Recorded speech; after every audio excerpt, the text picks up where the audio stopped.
أعوذ بالله من الشيطان الرجيم. بسم الله الرحمن الرحيم. اللہ کے نام سے شروع کرتا ہوں جو بڑا مہربان نہایت رحم کرنے والا ہے. اقرأ بسم ربک الذی خلق. آپ اپنے رب کے نام سے پڑھیے جو سب کا پیدا کرنے والا ہے. خلق الانسان من علق. پیدا کیا انسان کو جمے ہوئے لوتھڑے سے. اقرأ وربک الاکرم. پڑھیے آپ کا رب بڑا کریم ہے. الذی علم بالقلم. جس نے علم سکھایا قلم کے ذریعہ سے. علم الانسان ما لم یعلم. سکھلایا آدمی کو جو وہ نہیں جانتا تھا. کلا ان الانسان لیطغی. کوئی نہیں آدمی سر چڑھتا ہے. اللہ استغنی. دیکھیے اپنے آپ کو بے پرواہ. ان الی ربک الرجعی.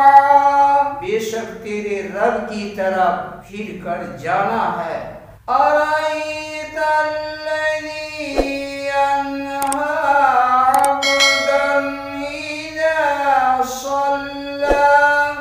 آپ نے دیکھا اس کو جو منع کرتا ہے بندہ کو جب وہ نماز پڑھتا ہے. ارأیت ان کان علی الہدی. اگر وہ ہوتا نیک راہ پر. او امر بالتقوی. یا سکھلاتا ڈر کے کام کو. ارأیت ان کذب وتولی. بھلا آپ دیکھیے اگر جھٹلایا اور منہ موڑا. الم یعلم بان اللہ یری. یہ نہ جانا کہ اللہ تعالی دیکھتا ہے. کلا لئن لم ینتہی لنصفعا بالناصیہ. ہرگز نہیں اگر وہ باز نہ آئے گا ہم گھسٹیں گے پیشانی کے بال کو پکڑ کر. ناصیۃ کاذبۃ خاطئہ. ایسی چوٹی جھوٹی خطا کار. فلیدعو نادیہ. اب بلا لے وے اپنی مجلس والوں کو. سندعو الزبانیہ. ہم بھی بلاتے ہیں جہنم کے داروغہ کو. کلا لا تطعہ واسجد واقترب. ہرگز نہیں مت مان اس کا کہنا اور سجدہ کر اور نزدیک ہو اپنے رب کی. حضرات گرامی و سامعین کرام، اس سورت کا نام سورہ علق ہے. مکہ میں یہ سورت نازل ہوئی ہے. اس کی 19 آیتیں ہیں. ابتدا میں 5 آیتیں اقرا سے معلم یعلم تک قرآن کی سب آیتوں اور سورتوں سے پہلے نازل ہوئی ہیں. اس وقت آپ غار حرا میں اللہ رب العالمین کی عبادت کر رہے تھے کہ اچانک اللہ کا مقرب فرشتہ جبرائیل امین وحی لے کر کے آئے اور آپ کو کہا اقرا پڑھیے. آپ نے فرمایا ما انا بقاری. میں پڑھا ہوا نہیں ہوں. پھر جبرائیل امین نے آپ سے کہا اقرا پڑھیے. آپ نے فرمایا ما انا بقاری. میں پڑھا ہوا نہیں ہوں. پھر جبرائیل امین نے زور سے آپ کو دبایا اور چھوڑ دیا. اور کہا پڑھیے، آپ نے اپنے رب کے نام سے تیسری مرتبہ پڑھنا شروع کیا۔ قرآن مقدس کی سورت پاک کے اندر اللہ رب العالمین نے انسان کی تخلیق کا ذکر فرمایا ہے کہ جمے ہوئے خون میں نہ حس ہے، نہ شعور ہے، نہ علم و ادراک ہے، محض جماد لا یعقل ہے۔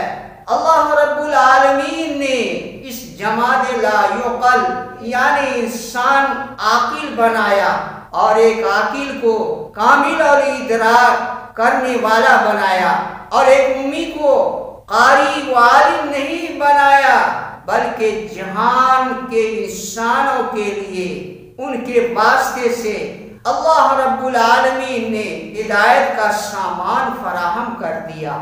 انسان کا بچہ ماں کے پیٹ سے پیدا ہوتا ہے تو کچھ نہیں جانتا، آخر اسے رفتہ رفتہ کون سکھاتا ہے؟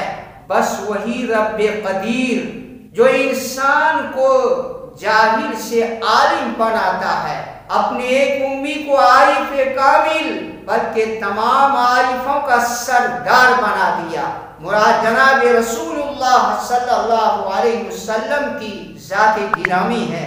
عام لوگوں کے لیے امی ہونا عیب کی بات ہے، لیکن جناب رسول اللہ صلی اللہ علیہ وسلم کے لیے امی ہونا کمال کی بات ہے۔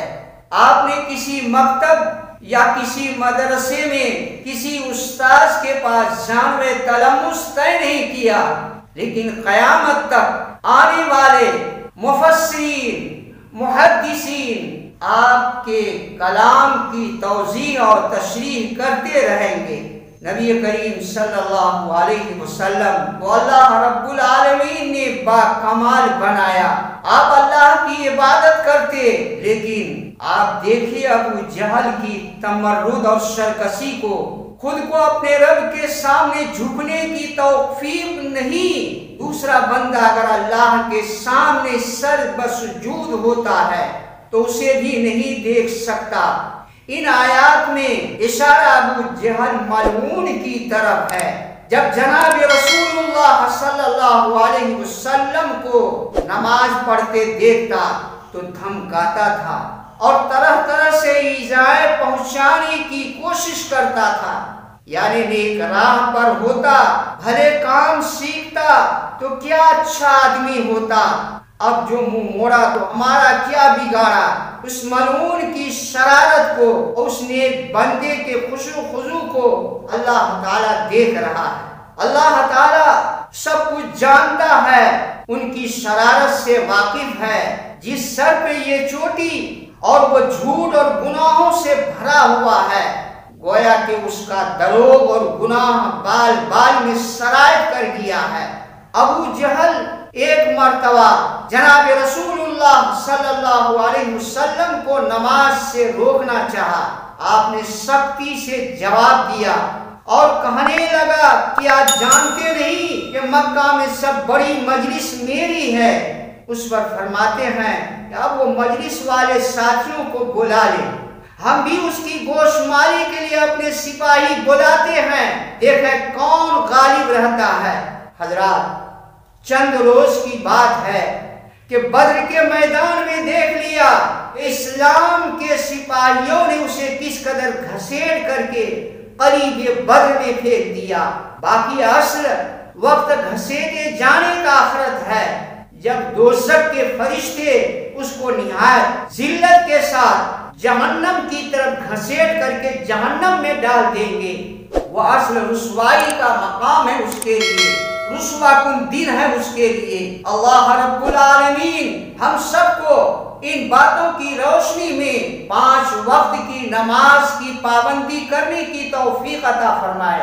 خلاصہ یہ ہے، کسی ملامت کرنے والے کی ملامت کی وجہ سے ہم اپنے رب قدیر کی عبادت سے رخ نہ پھیریں۔